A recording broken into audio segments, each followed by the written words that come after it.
ॐ नमो नारायणाय ॐ नमो नारायणाय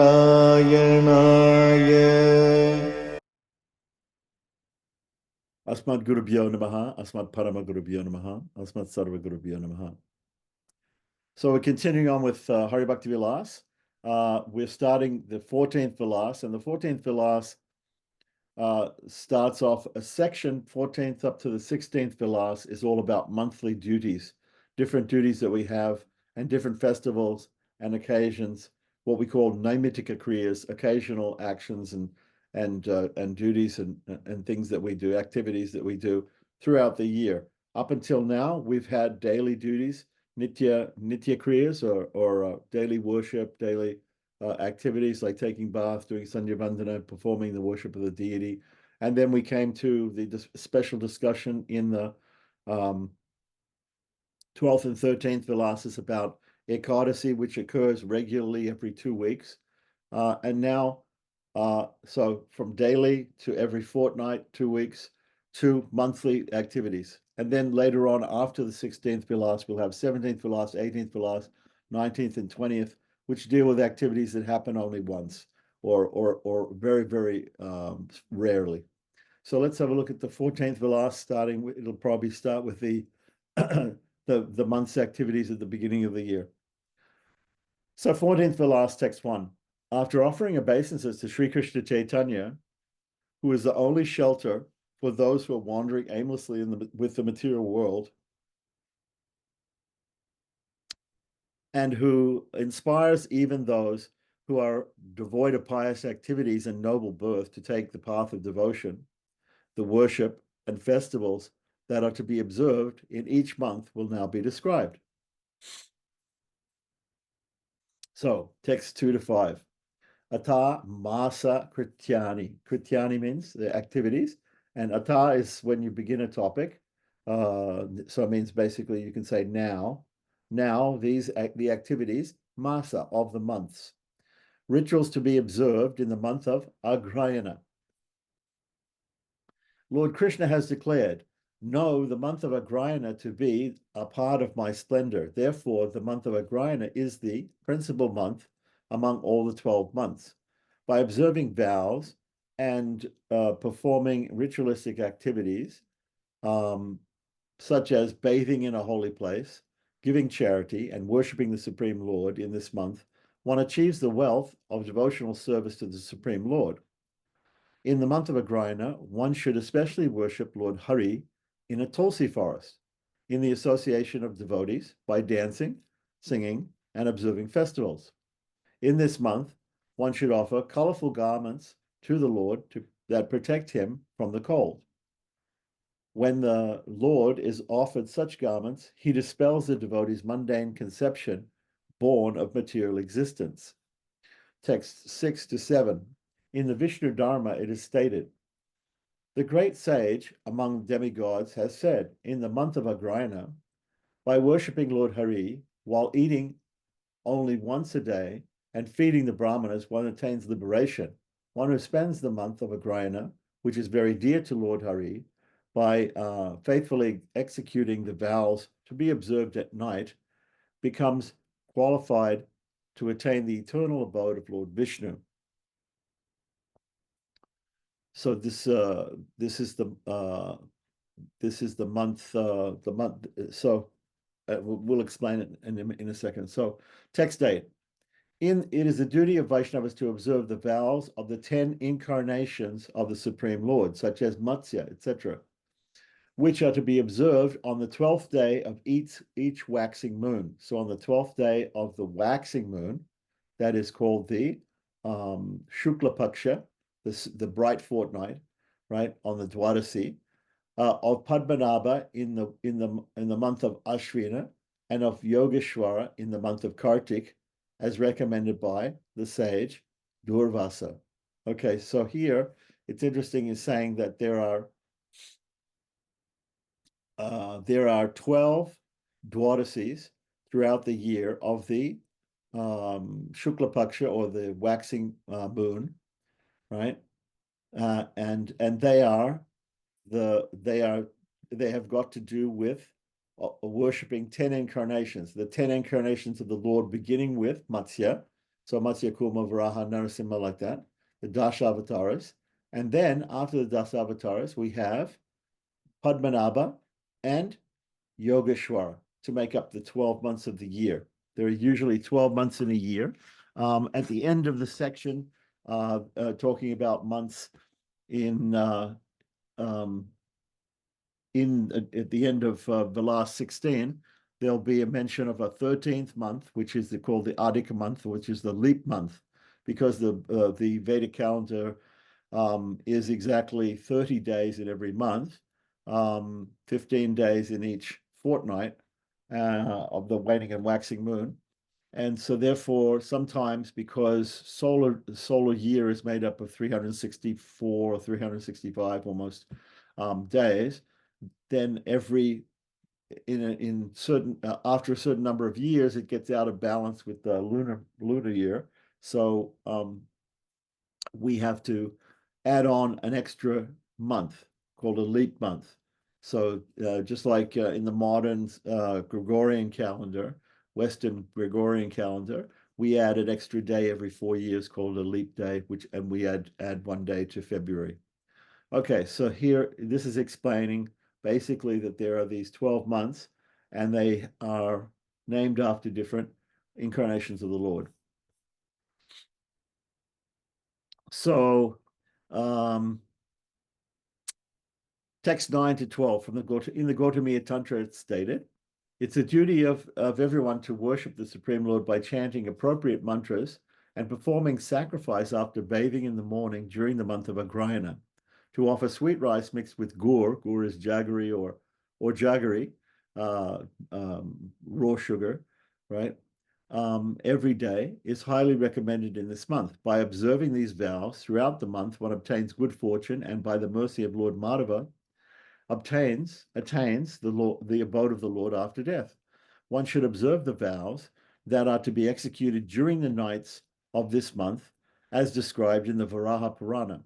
The fruit of these vows are also described therein, but because they are in the category of fruitive activities, we're not describing them here. So if you want to read all of the fruits of these vows, which are the material fruits of these vows, right, you can look in the Varaha Purana.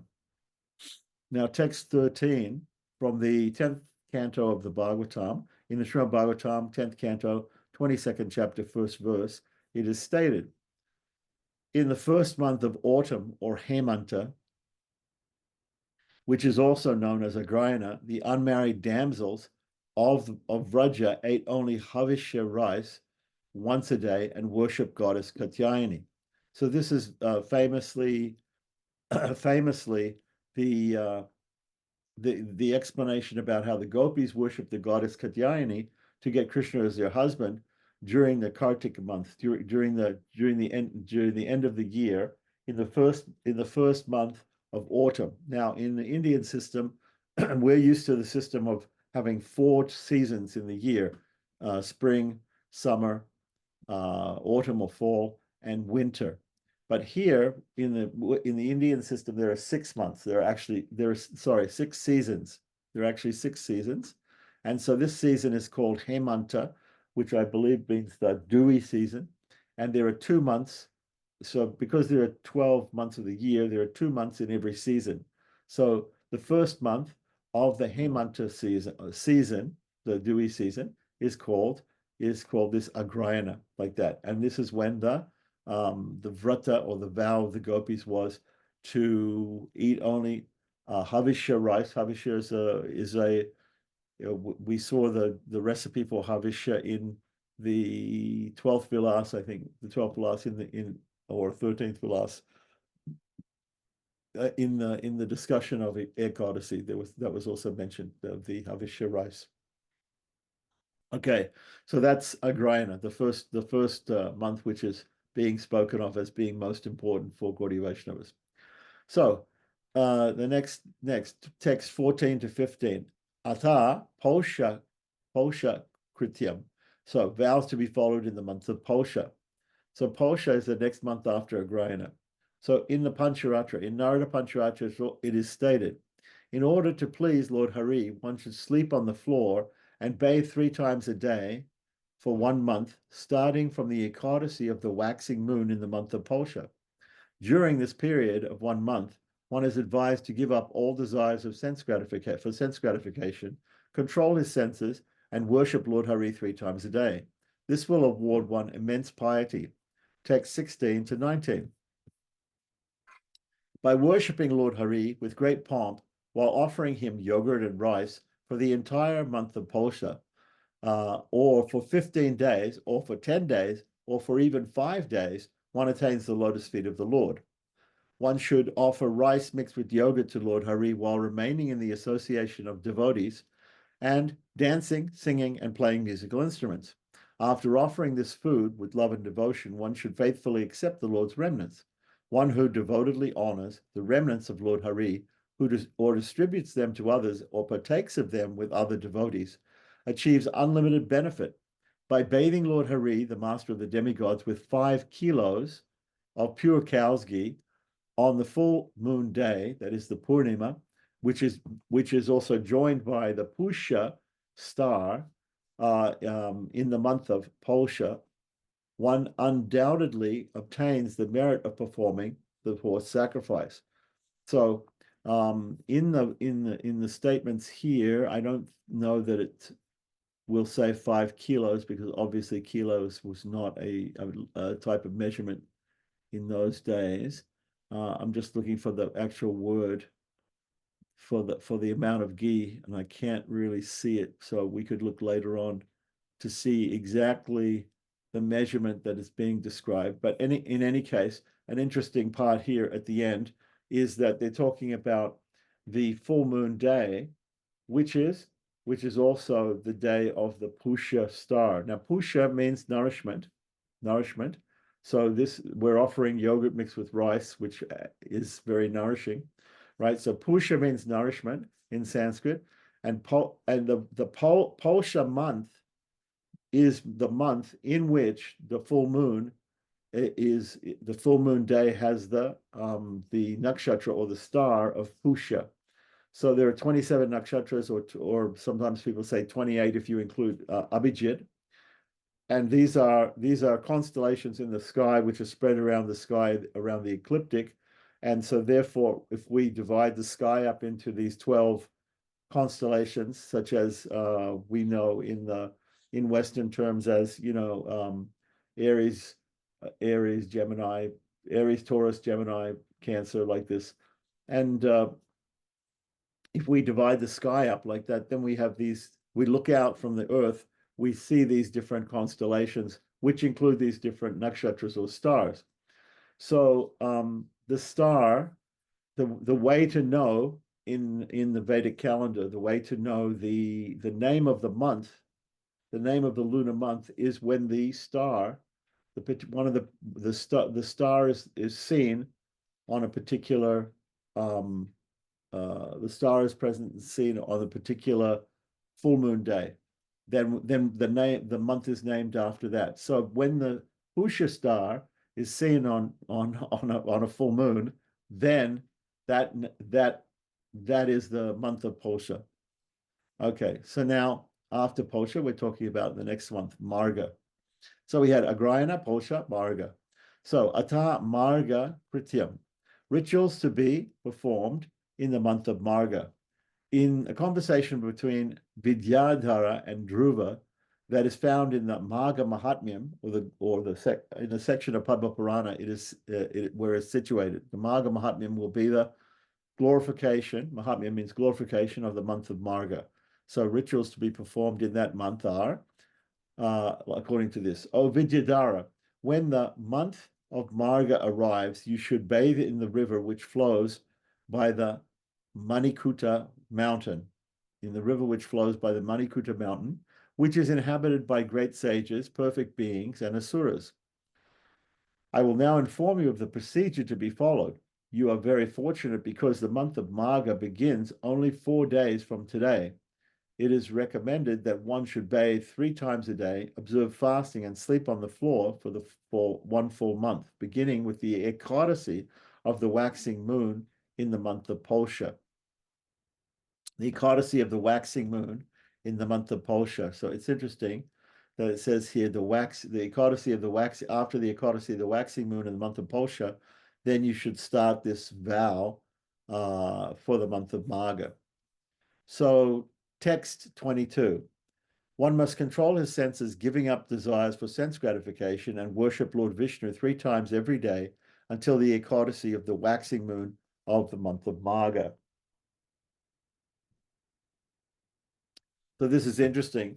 When we get to the Chaturmasya Vrata, or the 4 months of the rainy season, we'll see that there are different times when vratas, these monthly vows, can be taken up. They can be taken up from the full moon, from the day after the full moon, from the new moon, from the day after the new moon, or from the Ekadasi, or even sometimes from the Dwadasi, the day after the Ekadasi. So these are major markers that can be used to start. And here it's being suggested in the previous verse that one should start from the Ekadasi, beginning from the Ekadasi of the waxing moon, the Shukla Paksha, Shukla Ekadasi of Polsha, for the Magha Vrata.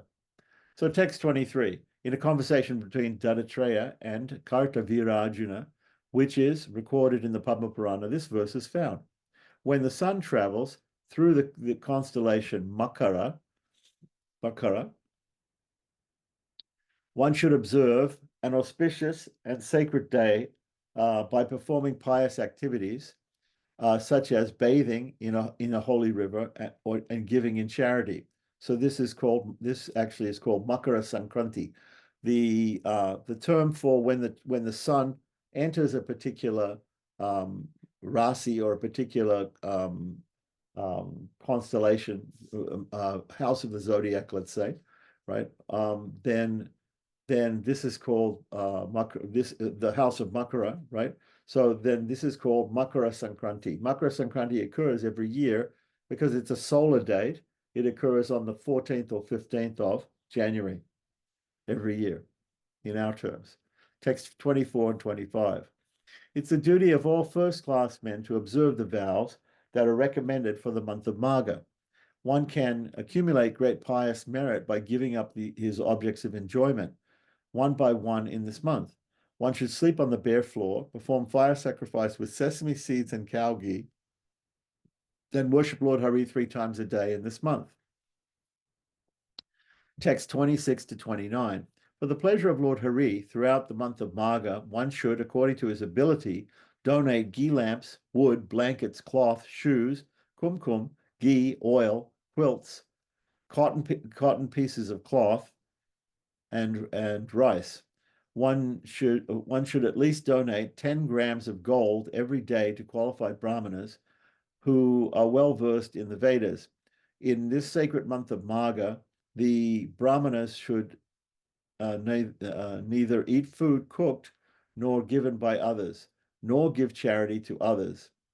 Or, O king, one who is desirous of auspiciousness should feed brahmanas according to his capacity and give them dakshina, which means money and also gifts, on the last day of the month. Now, when we say the last day of the month, this depends upon how we're calculating the month, but here we're talking about the month of Magha.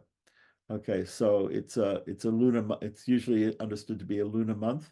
So depending on the system which is being used, the lunar month will either end on the full moon, right, which is the normal practice of Gaudiya Vaishnavas. It ends on the full moon, right? This is called Purnamanta, ending in the Purnima, or ending in the full moon, or it can be Amanta, right, ending in the Amarvasya or the new moon, right? So there are some states in India where full moon months are observed, and some states where the calendars indicate new moon months, new moon ending months.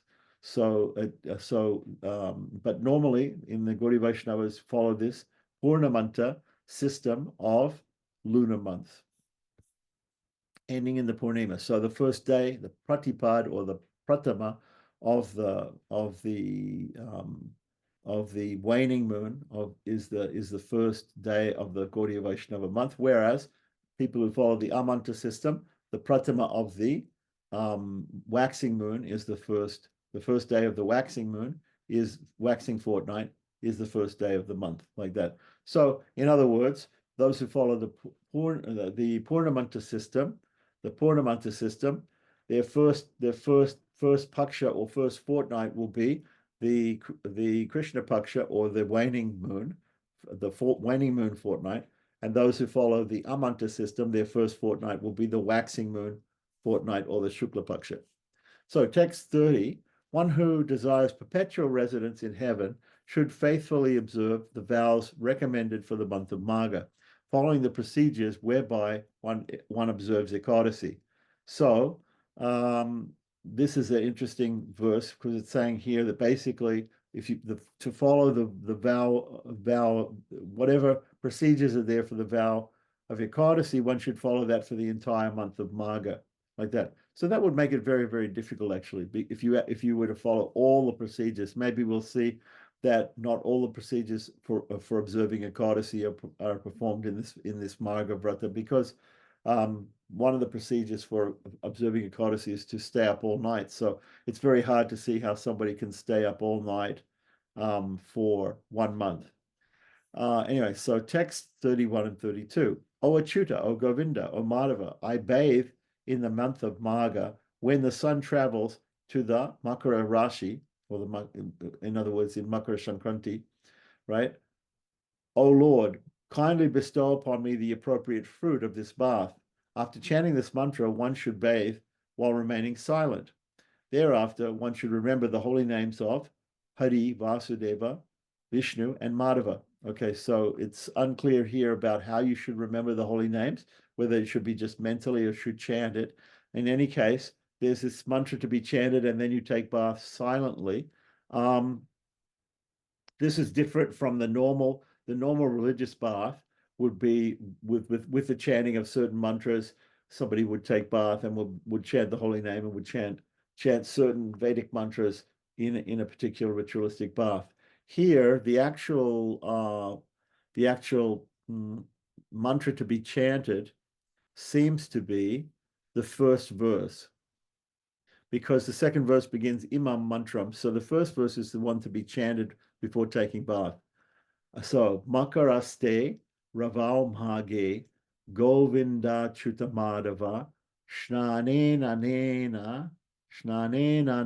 Me Deva Yadokta Palado Bhava. So that is the mantra to be chanted before taking the bath at the beginning of the Magha Vrata or the Magha vow. So text 33 to 37. When the sun travels to the constellation Makara, right? And again, this is the Makara Sankranti, January 14th or 15th every year. If one bathes at home with warm water, he obtains the result of bathing in a holy place for 6 years. There are different types of bath that have been described already in the daily activities. There's taking bath outside in a body of water like a pond or a river, holy river, or even the sea, right? And obviously that isn't heated water, but at home it's possible to heat the water and to take bath in warm water. Usually, in the description of vratas or vows, it usually says not to take bath in very warm water or very hot water, but to take bath either in warm water or cold water. So here it's talking about warm water bath at home. The opinion of the great sages is that by bathing in a pond outside the house, right, one receives the benefit of bathing in a holy place for 1 full year. So this is a comparison between taking a bath with warm water at home or taking a bath out in a tank next to a temple or a holy river or a pond or a lake or the ocean. So by bathing in a lake, one receives twice the above benefit. So we have a gradation here of benefit that one achieves by bathing in different bodies of water.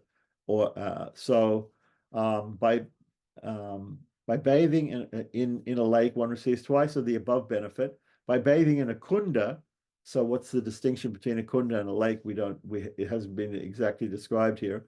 One receives 4 times the benefit, and by bathing in a sacred river, one receives 100 times the benefit. O exalted king, by bathing at the confluence of 2 rivers, where 2 rivers come together, right, one receives 400 times the benefit, and by bathing in the Ganges, when the sun travels into the Makara Rasi, that is the Makara Sankranti, one receives 1,000 times the benefit. Bathing at the confluence of the Ganges and the Yamuna, the Ganga and Yamuna, in the month of Magha, that is this Makara Sankranti, January 14th or 15th, awards a person 100,000 times the benefit. So there's a good, usually you see these type of verses in a Mahatmyam, glorification of doing a particular thing, showing the gradation of different types of merit from different types of bath in different bodies of water. So text 38, by bathing and performing the prescribed rituals without covering the upper portion of one's body, one obtains the merit of performing a horse sacrifice at every step. The interesting thing here is we're talking about taking bath without covering the top part of the body. So in the Vedic ritualistic sense, taking bath should be done wearing certain clothes. There's usually, normally, although there are occasions when certain people bathe naked, but like the gopis bathed naked and Lord Krishna stole their clothing. At the same time, normally when taking ritualistic bath, right, we wear certain apparel that while we're taking the bath. So here it's talking about taking bath without wearing a top covering, without a covering of the upper portion of the body. Text 39 to 40. In a conversation between the Supreme Lord and Yudhisthira that is recorded in the Bhavishyottara Purana, these verses are found. One should always bathe in the morning, especially during the month of Marga, which falls between the months of Polsha and Palguna. So we had Agrayana, Polsha, Marga, and then Palguna. So after waking up in the morning, one should make a vow by saying, O Supreme Lord Madhava, I will bathe every morning without fail during the entire month of Marga. So that means you're taking a vow to do a ritualistic type bath every morning in the month of Marga, like that. So the actual mantra, the vow here is Marga Masam imam Purnam Snasyeham Deva Madhava, is what you would say to take that vow. Text 41 to 43. It's also stated, one who bathes early in the morning throughout the month of Magha without covering his body with warm cloth, because it's a sort of cool month in the northern hemisphere, especially in India and in North India, in the area of Vrindavan in Uttar Pradesh. It's usually cool, very cool in the early morning at this time. So one who bathes early in the morning throughout the month of Magha, without covering his body with warm cloth, one who offers oblations to the sun god according to the Vedic injunction, and one who returns home from a reservoir of water after daily offering oblations to the forefathers, obtains the merit of performing a horse sacrifice with every step. One should rub clay on his head before bathing in a holy place, and one should worship Lord Madhusudana after offering his humble obeisances to his spiritual master. Text 44 to 45. In this month, again, the month of Magha, one should worship Lord Madhava, who holds a conch shell and club in his hands, and then perform fire sacrifice with undivided attention while observing the prescribed rules and regulations. One should offer amalaki fruit and sesame seeds, smear cow dung all over the sacred place, and ignite a fire to protect the brahmanas from the cold. Okay, so so this fire, it's interesting, make a fire to protect people from the cold. This is, of course, a fire sacrifice is not just, he should perform fire sacrifice separately, I guess, and then make a fire to protect people from the cold. One should offer amalaki fruit, which is the Chinese gooseberry.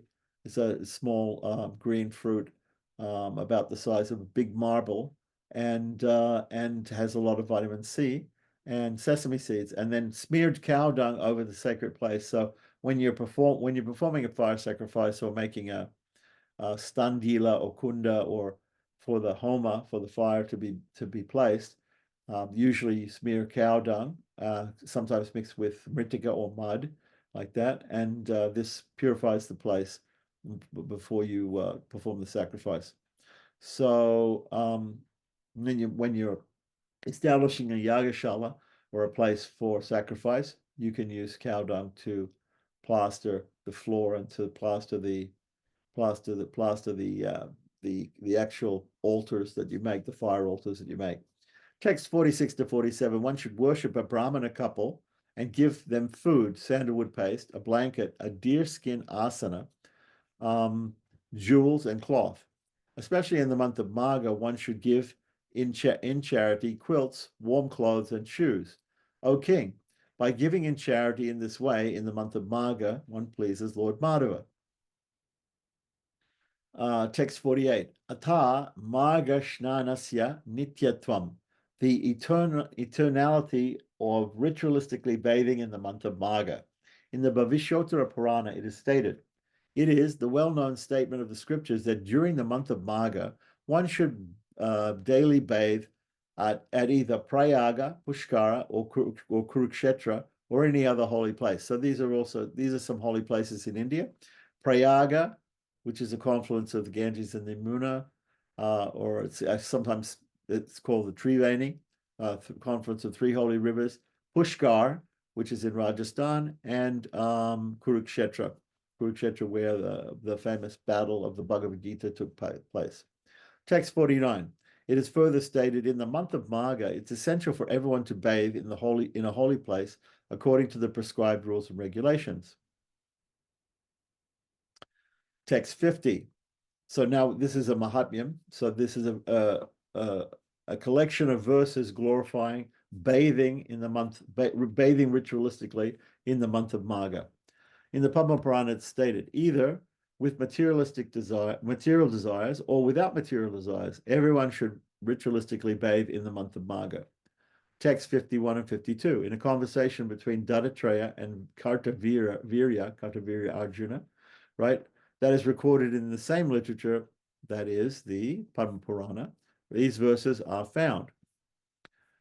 It's a fact that the lives of those who do not bathe in a holy place during the month of Magha are passed in vain. So you've wasted your life if you don't bathe in the morning ritualistically in the month of Magha. As the sky does not look beautiful without the presence of the sun, moon, or stars, the performance of pious activities is considered incomplete without bathing in a holy place during the month of Magha. As bubbles on the surface of water and a tiny insect known as a putika die immediately after birth, those who do not bathe in a holy place during the month of Magha are born only to die. In other words, their lives are without meaning. Very strong statement there. Encouraging us to bathe ritualistically in the month of Magha.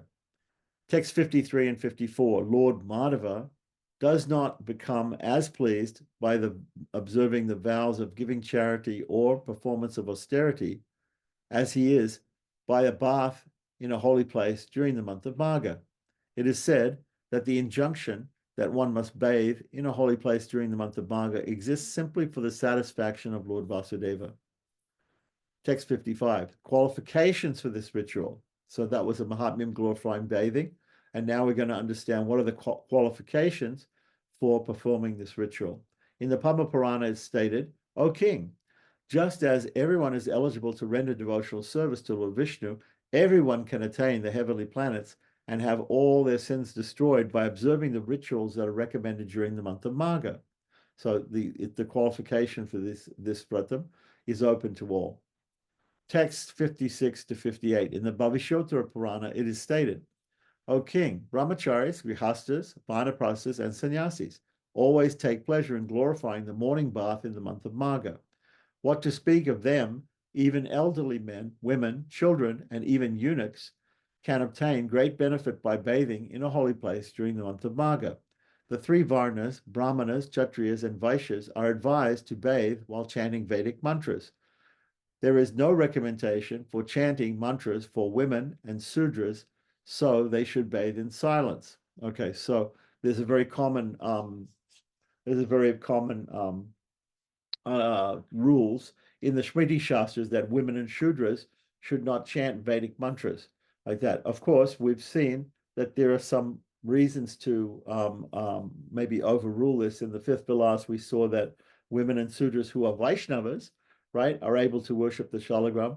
And certainly you need to chant Vedic mantras when worshiping the Shalagram. So it would seem that this, when we talk about women and Sudras here bathing in silence, right, and not chanting any Vedic mantras, it would probably, apply only to women and Shudras who are not Vaishnavas. But Vaishnava women and Shudras, they can go ahead and they can chant.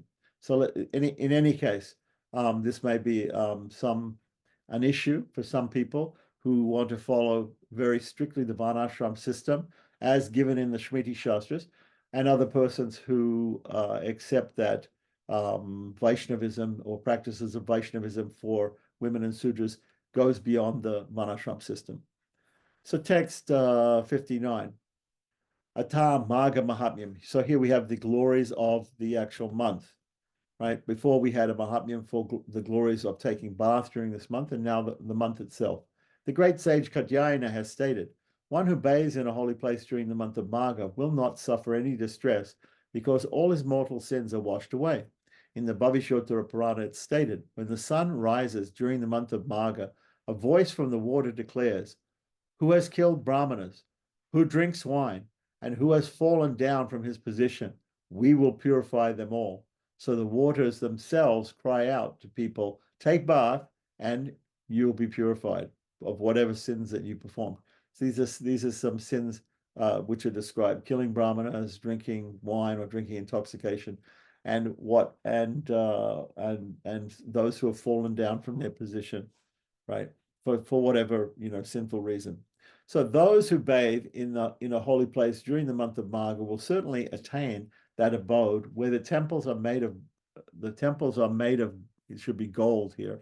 Temples are made of gold, where all women are celestially beautiful, where everything is palatable, and where the mud of the rivers is just like sweet rice. Okay, so we've got some exaggerated claims here about holy places or heavenly places that one will obtain residence in simply by observing the vratas of the month of Marga.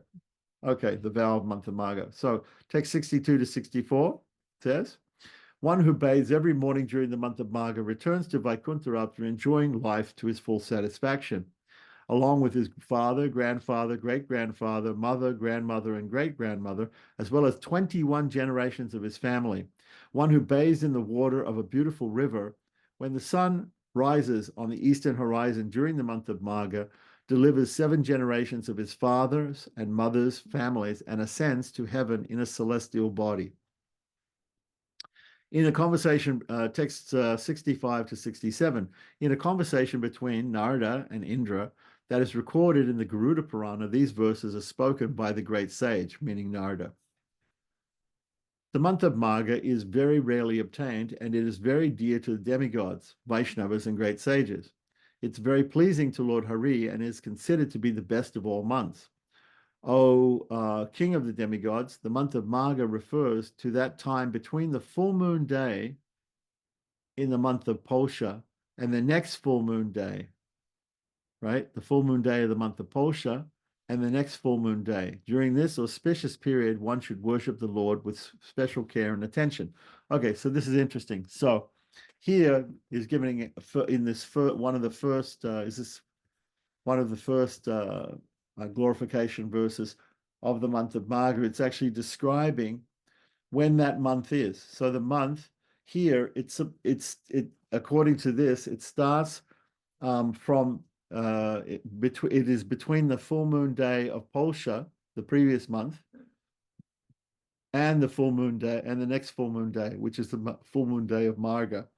This is a description in the scripture of the Purnamanta system, the month of the year ending with a Purnima. Now, because it's saying that it's between the full moon day of Polsha and the next one, it's basically saying this is what the month is from the first day of the first day of the waning, or the Krishna Paksha, to the Purnima of the next month, Purnamanta month, like that. So it's interesting because it's mentioning that it's the full moon day of Polsha, um, indicating that Polsha, or the full moon day, doesn't come in the middle of the month, which it would in an Amanta system, or ending in the new moon. During this auspicious period, one should worship the Lord with care and attention. Text 68 to 69. By bathing Lord Hari and offering him sandalwood paste, incense, a ghee lamp, food, and so on during this month, all these offerings and worship award eternal benefit. Simply by worshipping Lord Hari according to one's ability during the month of Marga, even for 15 days or 10 days or even 5 days, one will attain his eternal abode. Text 70 to 73. In the conversation between Brahma and Narada, which is recorded in the Skanda Purana, these verses are found. There is no Vaishnava who is comparable to you in this world.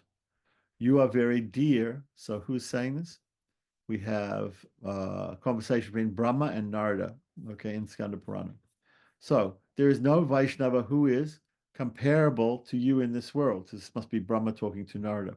You are very dear to the Supreme Lord, and so I will now describe to you the glories of the month of Magha. One who bathes in a holy place during the month of Magha obtains the same benefit that one receives by having darshan of Lord Hari at Chakratirtha, right, a particular holy place, or Lord Keshava at Mathura, Lord Keshava at Mathura, indicating Krishna at his birthplace in Mathura. So by bathing at a holy place during the month of Magha, while carefully controlling one's senses and mind, and remaining pure in behavior, one will no longer experience birth in the material world. O best of sages, as the transcendental sound, Om, or Pranava, Omkara, is the origin of all the Vedas, ritualistic bathing during the month of Magha is said to be the origin of all kinds of vows in relation to Lord Hari. Okay, so here it's giving a comparison. It's saying that just as the syllable Om, right, the Pranava Omkara is the origin of all the Vedas expands from the Omkara. Similarly, all other vratas, all other kinds of vows expand from this vow of the first month here, Magha, that's being talked about in detail. So text 74 and 75. Elsewhere in the same Purana, it is stated, even by simply thinking of taking a holy bath in the month of Magha, one can become delivered from the distressful condition of material existence. Those who observe the vow of bathing in a holy place during the month of Magha will not traverse the path to hell, or meet Yamaraj or his messengers even in a dream. Text 76 to 77. O sage, among the demigods, if one desires to have good children, grandchildren, wealth, or residence near Lord Vishnu, he should bathe in a holy place every year during the month of Magha. In this material world, if one even thinks of observing the vows that are related to Lord Hari, all his sinful reactions that were accumulated in the previous 100 lifetimes are destroyed. So just by thinking about performing a vow that is related to Lord Hari, one destroys sin like that. And it's interesting here that it mentions residence near to Lord Vishnu. Residence near to Lord Vishnu is referring to the type of liberation called salokya. Salokya means there are different types of liberations: samipya, salokya, sarsti, um, uh, uh, Sayuja and Ekatva, as mentioned in the Bhagavatam, and this one's Salokya, living close in proximity to Lord Vishnu on the same planet, let's say. So, text 78. By faithfully observing the vow of bathing in a holy place during the month of Magha, while carefully controlling one's mind, one can obtain Lord Vishnu's supreme abode, which is worshipped by the inhabitants of the three worlds. Text 79. O best of Brahmanas, all kinds of grave sins that were committed knowingly or unknowingly by one who bathes in a holy place during the month of Magha are burnt to ashes, just as cotton is burnt to ashes by contact with fire. Text 80 to 81. O Narada, all the sins committed by means of one's mind, actions, and speech are destroyed simply by bathing in a holy place during the month of Magha. The great sages have said that any pious activities, such as bathing at a holy place, giving charity, chanting mantras, or performing sacrifice, that is performed during the month of Magha with the aim of pleasing Lord Janardana, will yield unlimited benefit. Text 82 to 83. O best of Brahmanas, if one out of illusion performs some pious activity with miserliness, even when he can afford to spend lavishly, then it is considered to be useless labor only. If there is even one person in the family who bathes in a holy place during the month of Magha, then all past and future descendants of his family are delivered by the grace of Lord Madhava. Text 84 and 85. By the appearance of the month of Magha, which is very dear to those who perform austerities, all sinful reactions are vanquished, just as darkness is vanquished by the appearance of the sun. While observing the vow of bathing in a holy place during the month of Magha, one must give up all sense of duplicity and remain silent. Text 86, O Narada, whether one wants to experience the limit of sense gratification or attain the eternal abode of Lord Vishnu, Vaikuntha, he should bathe in a holy river or pond and then devotedly worship Lord Keshava with tulsi leaves. Text 87 to 88. In a conversation between Sri Sutta and Shonaka, found in the Brahma Vaivarta Purana, it is stated, O great sage, those who are well versed in the knowledge of the absolute truth do not practice any penance other than bathing in a holy place during the month of Magha. By bathing in cold water during the winter, one becomes purified both internally and externally. So again, remember that the month of Magha is in the cold season in North India, and so therefore bathing outside in a holy place, at a holy river, or in a tank, all right, is purifies one both internally and externally. So this is the normal thing. The normal thing is that bathing, if you're ritualistically bathing for some vrata, we don't do it inside the house, but we do it outside the house in a body of water, which is hopefully a holy body of water, and we do it, and therefore the water is not heated. So text 89, if a Shudra or even a fisherman bathes in a holy place during the month of Magha, according to the rules and regulations that are prescribed in the scriptures, he can be accepted as a Brahmana. Okay. So on the other hand, if a Brahmana fails to bathe in a holy place during the month of Magha, he loses his Brahminical qualifications. Okay, so it's so important. Text 90 to 93. What could be a more suitable time for spiritual cultivation than the period before sunrise? This time is also appropriate for bathing during the month of Magha. One should rise early in the morning and go outside to bathe. With every step one takes to go out for having a bath, he will achieve the merit of performing a horse sacrifice.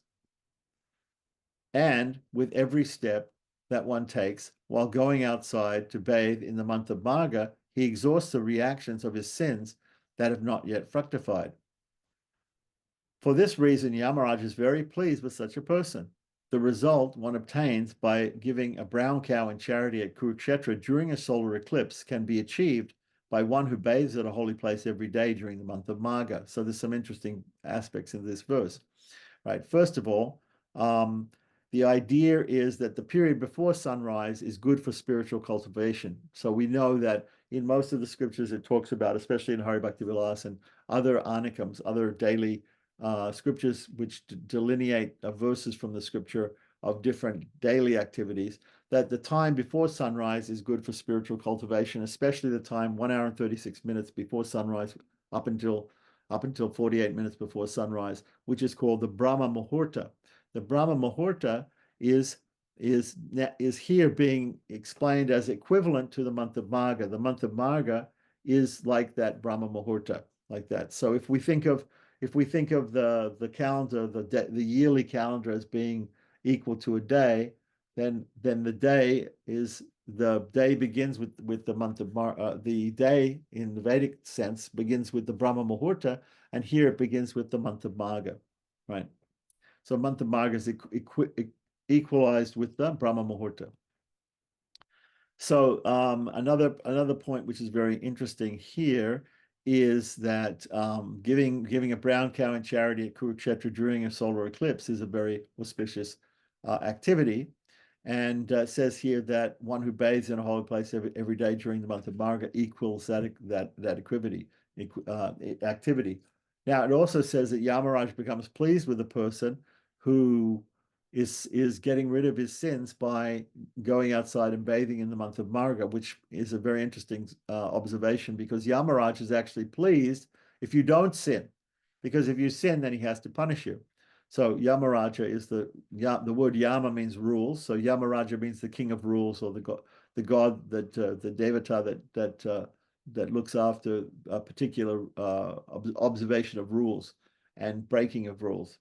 Yes, and punishes those people. So text 94, in the conversation between Vashishta and Dilipa, that's found in the Bhumi Kanda. Bhumi means the earth, right, or the ground, right? The earth, the Kanda is just a section of the Padma Purana. It is stated, thus, the great sage nicely described these most purifying and auspicious topics, which are both beneficial in this world and in the next, to the ascetics who resided in the forest. Text 95.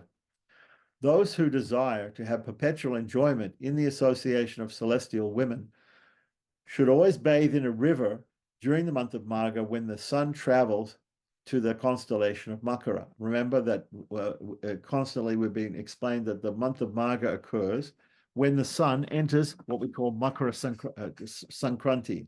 And by the way, if we're looking at the auspicious times of the year, this is why the auspicious time of the year starts with this Makara Sankranti, which is when the sun goes from the Dakshinayana, being in the south, to traveling in the north, the Uttarayana. The Uttarayana is the 6 months. The year is divided into two parts. The Uttarayana, where the sun travels in the north, and the Dakshinaya, where the sun travels in the south. The Uttarayana is considered more auspicious, and this is the very beginning of the Uttarayana, is the Makara Sankranti, when the sun enters into the constellation Makara. So text 96, again, around January 14th or 15th each year. Those who wish to transfer themselves to the heavenly planets without performing any fire sacrifices or pious activities should bathe in a stream of water early in the morning during the month of Magha. So in case you don't want to do any other activity, any other pious activity, you can simply bathe early morning in a stream of water during the month of Magha, and you can achieve all your desired results from that. Text 97 to 99. O king, let those who desire to attain the abodes of the demigods without giving cows, land, sesame seeds, gold, cloth, gold, and grains in charity, bathe in the morning during the month of Magha.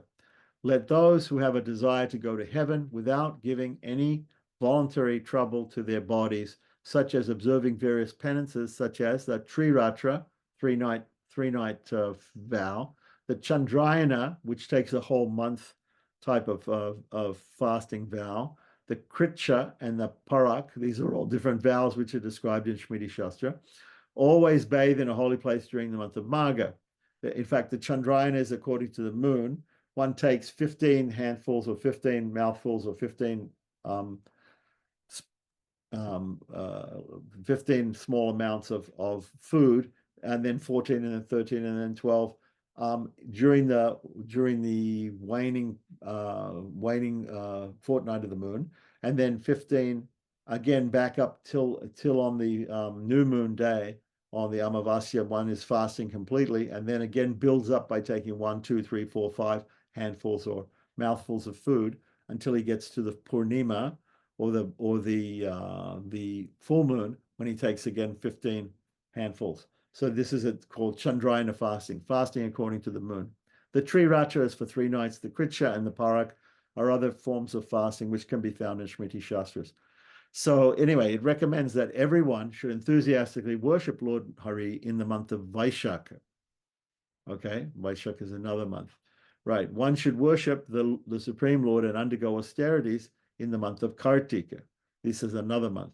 And one should worship and the Supreme Lord and bathe in a holy place during the month of Magha. So that's the point. So although some other months are mentioned there, right, still it brings us back to our topic here, which is worship, bathing and worship of the Lord during the month of Magha.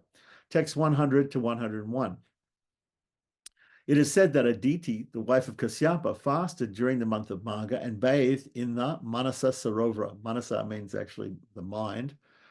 So one could interpret this in a different way, but there is also a Manasa Sarovara. There is an external lake called Manasa Sarovara, right? But it could also be interpreted as being bathing by intense meditation. As a result of this, she was blessed with 12 excellent and brilliant sons who are known as the Dwadasa Adityas, Because of bathing during the month of Magha, Rohini attained the good fortune, Rohini, and Arundhati became charitable, Sachi became beautiful, and Anusuya became most chaste. So these great women, Vaishnavas,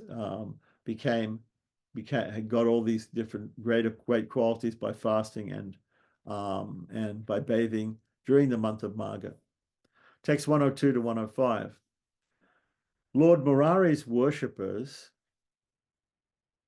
who bathe at a holy place during the month of Magha will happily reside in a 7-story palace that is beautified with opulent decorations, whose courtyard is bedecked with jewels, where breezes are always blowing because of the movements of the elephant's ears, where exquisitely beautiful women reside, which is filled with the sounds of various musical instruments, which is sanctified by the chanting of Vedic mantras, which is swarming with learned brahmanas, where the worship of the devatas, the demigods, is a mere ritual, and which is always filled with many honorable guests. So this is all about those persons who are worshippers of Lord Murari, and means Lord Krishna, and bathe in a holy place during the month of Magha. Text 106 to 107. After renouncing one's favorite object, which is the root cause of attachment, and by acting according to the injunctions of the scriptures, the month of Magha, which is the source of all righteousness and which destroys all of one's sinful reactions, will become one's supreme benefactor. The month of Magha is certainly the best remedy, the best objective of life, and the best means to achieve all kinds of material enjoyment. For those who have no material desires, this month awards the gift of transcendental knowledge. Text 108. Those who ritually bathe during the month of Magha attain the planet which is sought after by those who give charity, who follow the principles of Varnashrama, or the social system of the Smritis, and who serve guests with great respect. Text 109 to 111. Those who go to the planets of the immortals by the strength of their pious activities again fall down after enjoying the fruit of their karma. However, those who ritually bathe in the month of Magha never fall down from the planets of the immortals. There is nothing more purifying or effective in destroying sinful reactions than a sacred bath in the month of Magha. It is the best remedy for conditioned souls because it instantly takes away all sinful reactions. This fact has been disclosed by the great sage Bhrigu to the Vidyadharas. The Vidyadharas is a type of Apsara or angel, the intelligent Devaduta, and to Vikundala at Manigiri. Giri means a mountain, so Manigiri means, it sounds like a mountain of gems. Anyway, so texts 112 to 115. Bhrigu Vidya Dhara Samvadi. in the conversation between Bhrigu and the Vidyadhara, which we just talked about, it is stated, "O Vidyadhara," this is Bhrigu speaking, "simply by bathing in the month of Magha, one can become free from all dangers and sinful reactions. It is more beneficial than all kinds of vows. It awards all types of benefits," right? The month of Magha awards special benefit that surpasses the benefit achieved by yoga, fire sacrifice, or penance. Now here, yoga just doesn't mean hatha yoga or different asanas or physical exercises, but yoga could mean karma yoga, jnana yoga, bhakti yoga, all different types of yoga. So the benefits of yoga, fire sacrifice, or penance.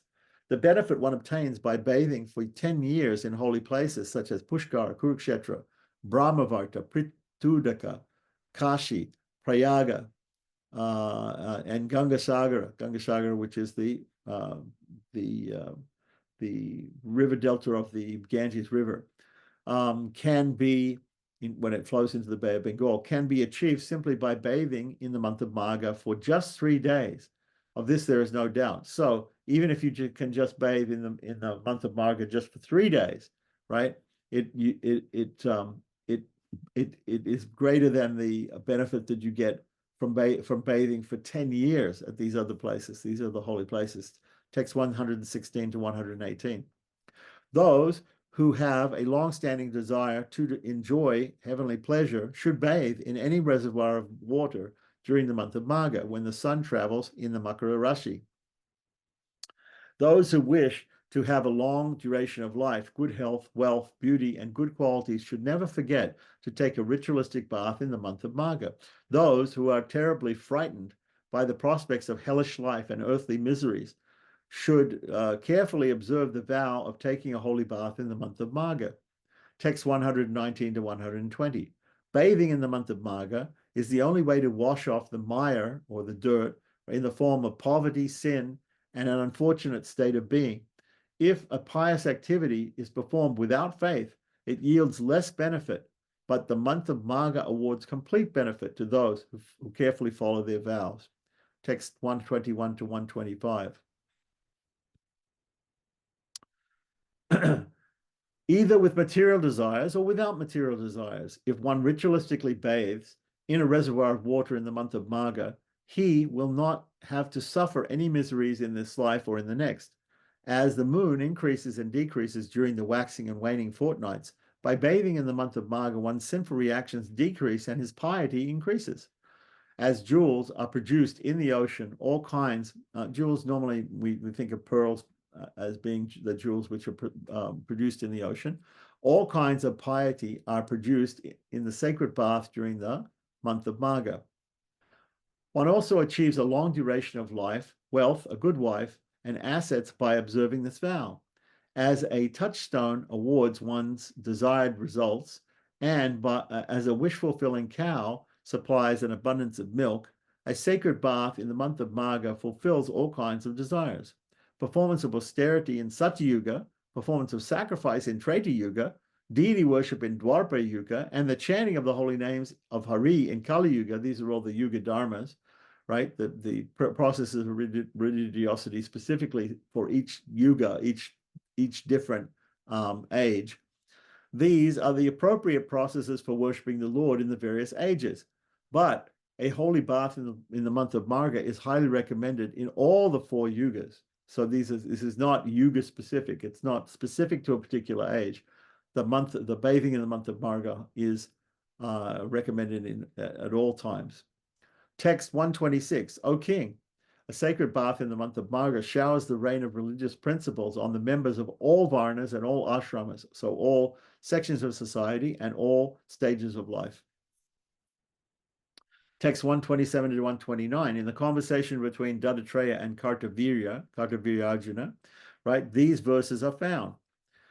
It is the duty of everyone to bathe in a holy place during the month of Magha in order to please Lord Hari and to counteract one's sinful reactions. Just as no source of light is equal to the sun, no pious activity is equal to a sacred bath in the month of Magha. What is the use of protecting a healthy, temporary, strong, or weak body if one does not take a holy bath in the month of Marga. Text 130 to 135. This material body is filled with bones, nerves, flesh, and blood, covered with skin, and filled with disgusting stool and urine. It is a house of old age, disease, lamentation, anxiety, and so on, and it is mainly influenced by the mode of passion. It is temporary, and it is a source of all types of faults. It causes distress to others, commits sinful activities, tortures other living entities, and is the birthplace of envy and hatred. This body is controlled by greed, duplicity, cruelty, and ungratefulness. It is full of insatiable desires and the source of all faults and contamination. It is made of three principal elements: mucus, bile, and air. It is impure. It releases impure fluids. It has 9 holes. It is influenced by threefold miseries. The body is naturally prone to irreligiosity. It is filled with hundreds of material desires, and it is situated on the verge of hell in the form of lust, anger, and so on. We could say lust, anger, and greed, which Lord Krishna says in the Bhagavad Gita. When this body is dead, it becomes a feast for worms, jackals, and dogs. After death, the body is burnt to ashes. Therefore, if such a body is not engaged in observing the vow of taking a sacred bath in the month of Marga, it is undoubtedly useless. Text 136 to 137. As brahmanas devoid of devotional service, as the Shraddha ceremony performed without following the rules and regulations, and as spiritual activities executed without faith are useless, and as the whole world appears miserable for a person who is stricken with poverty, human life without the sacred bath in the month of Marga is useless. Text 138. How can one go to the heavenly planets or destroy all his sinful reactions if he does not bathe before sunrise in the month of Marga, when the sun travels to Makara Rashi, or when the sun Makara Sankranti in January 14th, that's when it begins, the month of Marga. So text 139. One who associates with the killer of a brahmana, one who steals gold with a drunkard, and with one who indulges in sex with the wife of his spiritual master. These are all very, very heavy sins. Can be delivered from all the sinful reactions by taking bath in the month of Marga. Text 140 to 141. Those who have killed a brahmana, who have drunk wine, or who have fallen down from their positions, we will deliver and purify these. These declarations emanate from the water. When the sun rises in the morning during the month of Marga, all kinds of sinful reactions are burnt to ashes for those who observe the vow of taking a holy bath in the month of Marga. Text 142 to 143. Personified sins begin to shiver when the month of Marga arrives, thinking that the time for their destruction has come. Saintly persons become delivered from all kinds of sins by taking a holy bath in the month of Marga, so that they appear as shining as fire or the moon in a clear sky. Text 144 to 145. As wood is burnt to ashes by fire, a bath in the month of Marga burns to ashes all sinful activities committed with one's mind, speech, and actions. So these are 3 different types of sins: mental, verbal, and actually physical. So indeed, it destroys all of one's previous and present sinful reactions. Just as bathing when the sun travels to the Makara Rashi, all one's sinful activities committed out of illusion are vanquished. Text 146 to 147. O King of Kings, as a result of bathing in the month of Marga, pious people attain heavenly planets and sinful people become purified. There is no need to have any doubt in this regard. An excellent bath in the month of Marga is the best form of mantra, the supreme austerity, and the best form of atonement or prayaschitta. Yes. So, paro mantraha, para mantapa, prayaschitta paran. Right, that's what it's saying. These are the month of Marga is the best mantra, the best austerity, the best atonement. Text 148 to 150. It is due to the good fortune accumulated in previous births that one becomes expert in the spiritual science. Similarly, it is due to the good practices of one's previous lives, whereby one becomes attracted to taking a sacred bath in the month of Marga. Bathing in the month of Magha purifies all purifying agents and washes away the mire or the sin or the dirt of material existence. O fortunate one, those who take a sacred bath in the month of Marga, which fulfills all of one's desires, becomes qualified to enjoy the opulence of the sun god and the moon god. Text 151 to 153. O King of Kings, for one who takes a holy bath in the month of Marga, there is nothing in life left for him to obtain. Such a person becomes completely relieved of all sinful reactions. Even the merit of performing a sacrifice and giving dakshina is less than the merit of taking bath in ordinary water during the month of Magha. What then can be said of a sacred bath taken in a holy place? There is no doubt that it awards immense benefit. In this world, there is no activity better than taking a sacred bath in the month of Magha. And this is the most effective method for transferring one to the heavenly planets or destroying one's sinful reactions. There is nothing more beneficial than taking a sacred bath in the month of Magha. Text 154.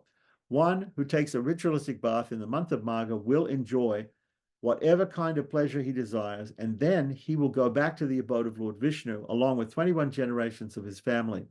Text 155 to 156. Kartavirya Arjuna, spoke these verses to Dattatreya at the end of the story of Vitkundala, that is narrated in the Padma Purana. O great sage among Brahmanas, kindly explain to me how the wonders and wonderful glories of the sacred bath in the month of Marga came into existence.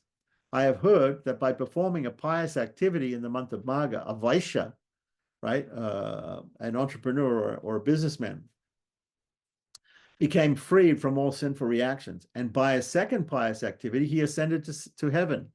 I am very eager to know about this story. Text 157 to 160. Sri Dattatreya said, O foremost of human beings, by nature, water is pure, free from contamination, clear, sanctified, and the destroyer of contamination, moisturizing, and the destroyer of indigestion, the sustainer of life, the maintainer of human beings, and the life and soul of all. All the Vedas have glorified water as being as good as Lord Narayana. As the sun is the best of all planets, and as the moon is the best of all stars, the month of Magha is the best of all months, as far as the performance of pious activities is concerned. By taking bath in even the small amount of water that fills a calf's hoof print in the month of Magha, when the sun travels in the Makara Rasi or the Makara constellation,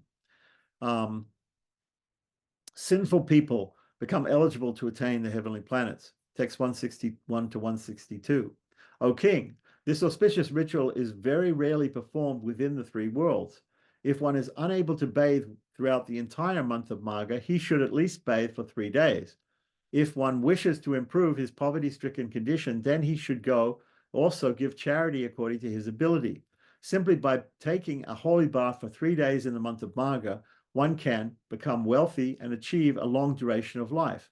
By bathing for 5 or 7 days, one's good fortune goes on increasing, like the waxing moon.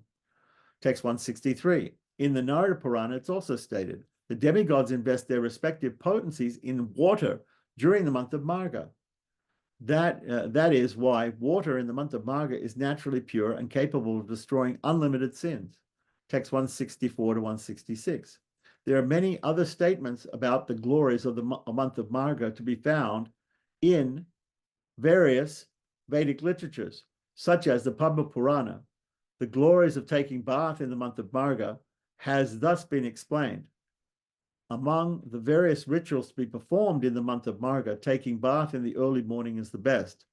There are 3 major festivals in the month of Marga that are to be observed by everyone. These are the Vasanta Panchami, Bhaimi Ekadasi, and the Varaha Dwadasi. So now we're coming to the section where we're going to be discussing these three major festivals in the month of Marga: Vasant Panchami, which is the 5th day, beginning of spring; Bhaimi Ekadasi, which we've already talked about, the Ekadasis; and Varaha Dwadasi, the appearance day of Lord Varaha, which occurs on the Dwadasi. Om Namo Narayanaya. Om